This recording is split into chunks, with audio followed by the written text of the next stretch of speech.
Hello, my name is Katarina and welcome back to my channel.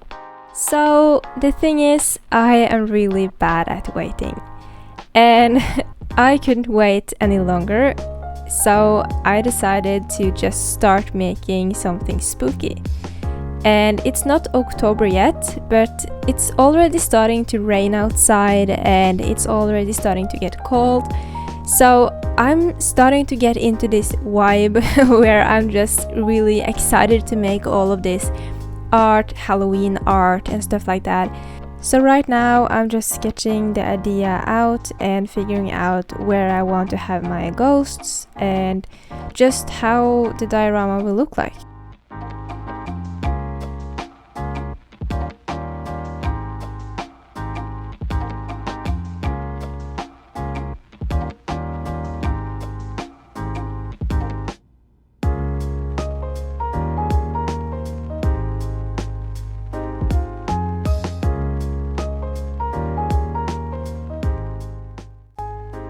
I'm also not a really big fan of cats in general, so I don't really know why this idea came to my mind, but I figured out it would be really cool to make a small diorama, but not with ghosts, because I think just making ghosts would be kind of boring and I didn't really know what type of ghosts I would make, so I decided to make this into cats instead, and I figured out that would be really cute and really cool.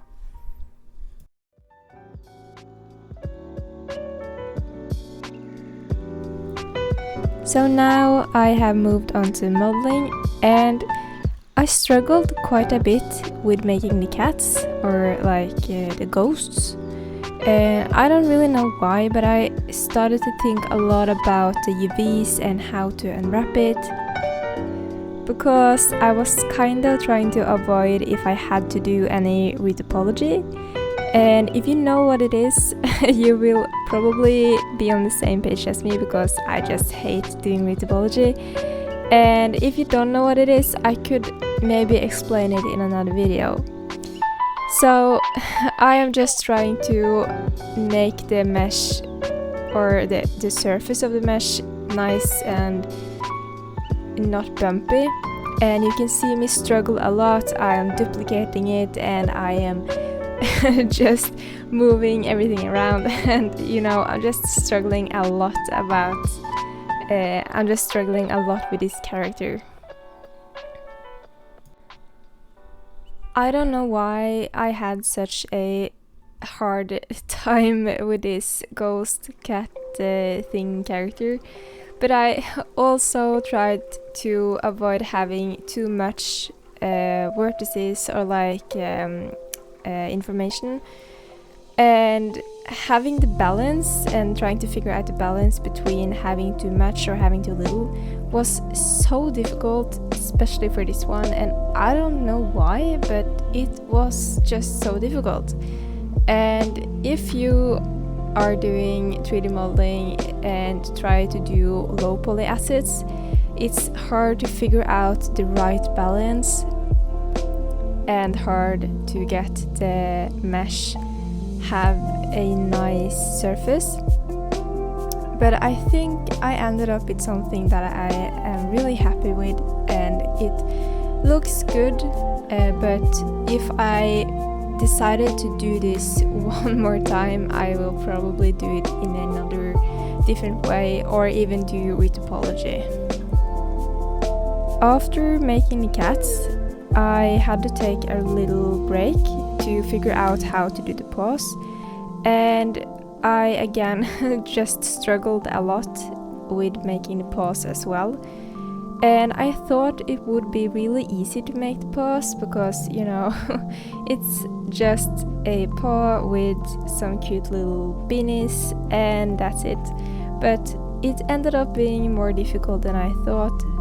So you can again just see me struggle back and forth trying to figure out how to make this.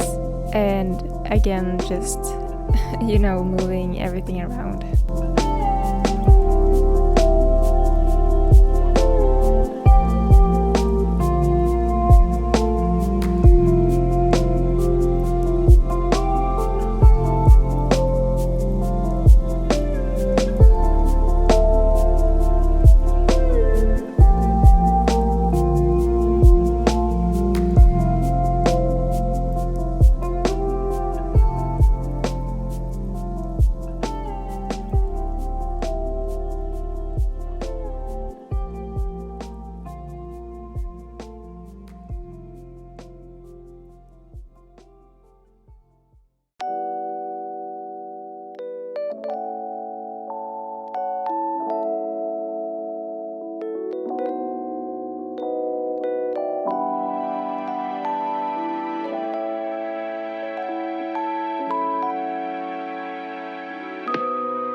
comes to doing the details, I don't really need to do details on every single thing in the diorama or the scene. So you can see me just adding, or you can see that I just have one ghost, and you can see me having one paw and just one of each candle, because all the details that I have on one will go onto everything in the scene, and I don't know how to explain this well, but it simply just saves me a lot of time.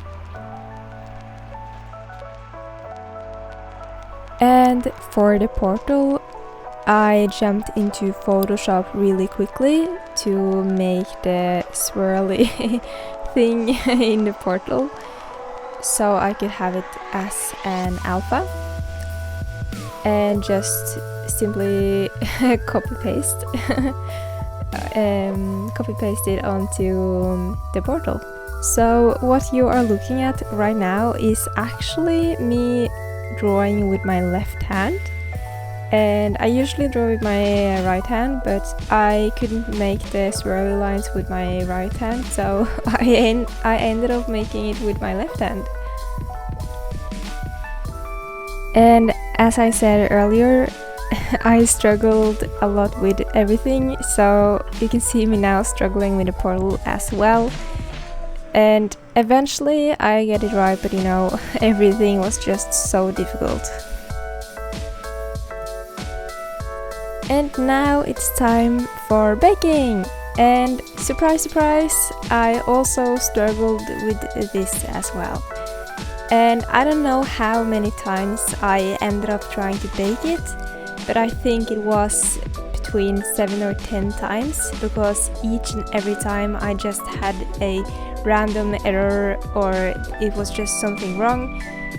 But eventually I got something that I was happy with, and I think it still got some baking errors, but you know, I was just so tired and I couldn't wait to start coloring it. So I didn't think about it anymore and I just tried to move on. I also forgot that the yarn had the same UVs, so I had to go back and fix that issue to have different colors. And at that point I was just so tired, but I was also so happy that it wasn't a big of an issue. It was just, you know, the yarns. It could be something else, but I have just struggled the whole time making this, and I'm just really happy with the end results. Thank you so much for watching, and I hope you enjoyed watching me struggle, and I will see you in the next video. Bye!